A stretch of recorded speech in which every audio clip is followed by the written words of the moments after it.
Hello students, आप सबों को BW कोर्स में स्वागत है। आइए हम 2025 में जो भी बच्चा नीट में अच्छे मार्क्स नहीं लाए हैं उन लोगों को बहुत बेहतरीन तरीक़ा से हम बताने के लिए जा रहे हैं कि NCERT की पुस्तकों को कैसे पढ़ें और किस ढंग से पढ़ें। इस चीज़ का जानकारी नहीं रहने के अभाव में विद्यार्थी जो है अच्छे से अच्छे मार्क्स नहीं ले पाते हैं। तो आइए हम आप लोगों को NCERT की पुस्तकों को पढ़ने के लिए बहुत ही बेहतरीन तरीक़ा का एक तड़का लेकर आए हैं। वह तड़का आप लोगों को 2026 की एग्जाम में आप लोगों को बहुत अच्छा मार्क्स देंगे। तो आइए हम बताने के लिए जा रहे हैं।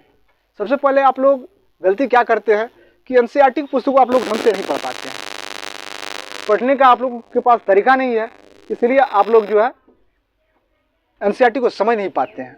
NCERT को कितनों बार आप पढ़ लीजिए, मर जाइए नाक रगड़ करके, आप लोगों को समझ नहीं आएगा। क्यों नहीं आएगा? क्योंकि आप लोगों के पास उतना स्किल नहीं है, पढ़ने का तरीका नहीं है। तो वही तरीका आप लोगों को हम बताने के लिए जा रहे हैं कि किस तरह से आप NCERT की बुक को पढ़े और अधिक से अधिक मार्क्स ले आए।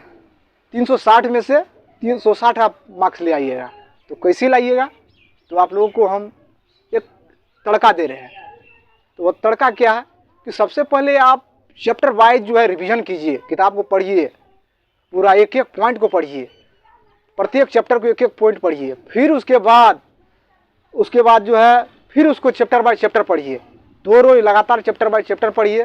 तब आपको कुछ पता, तब जाके आपको कुछ थोड़ा सा पता चलेगा कि उसमें क्या है। NCERT की पुस्तकों को पढ़ने के लिए आप जो है रेफरेंस बुक का भी सहायता ले सकते हैं। पहले NCERT की पुस्तक को खूब अच्छा ढंग से पढ़ लीजिए।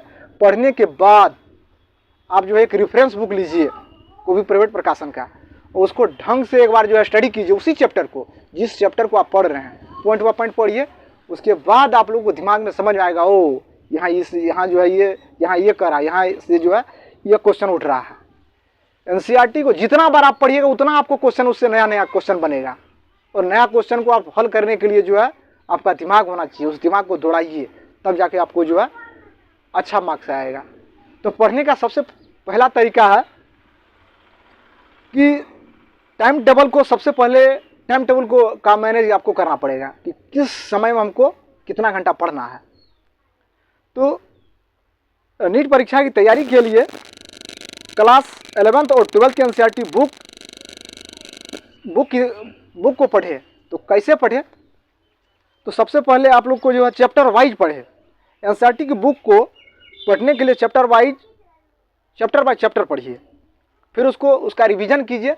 रिवीजन करने के बाद उसका मूल्यांकन कीजिए। आप अपने अंदर मूल्यांकन कीजिए, नोट कॉपी पर आप लिख करके मूल्यांकन कीजिए किस तरह हमारा जो है कितना स्कोर उठ रहा है। तो सबसे पहले ये हो गया पहला पॉइंट। दूसरा पॉइंट हो गया, प्रत्येक अध्याय के अंत में दिए गए प्रश्न पत्रों को हल कीजिए। और हल करते करते आपको समझ में आ जाएगा कि यह जो है क्वेश्चन कहाँ से आता है, कैसे क्वेश्चन आता है। NCERT के प्रत्येक शब्द में जो है क्वेश्चन छुपा हुआ है। तो उसको आप पकड़ने का प्रयास कीजिए, तभी जाकर के आप जो है नीट 2026 में अधिक से अधिक अंक लाइएगा। NCERT बुक पढ़ते समय से हमेशा याद रखिए, बुक के बगल में जो चौथाई छोड़ी हुई रहती है, उस चौथाई पर आप लोग जो है HB पेंसिल से आप उसमें जो है पॉइंट भी लिख सकते हैं। पॉइंट लिखने से आपको क्या होगा कि बार बार आपको पढ़ना नहीं पड़ेगा NCERT बुक को। उस पॉइंट को एक बार केवल आप देखिएगा, उसी से आपको जो है क्वेश्चन दिमाग में आना समझ आने लगेगा कि यहाँ से जो है वो फलाना क्वेश्चन जो है यहाँ से उठ रहा है। इतना ही। अगले वीडियो में फिर मिलेंगे। लाइक और सब्सक्राइब करना न भूलें।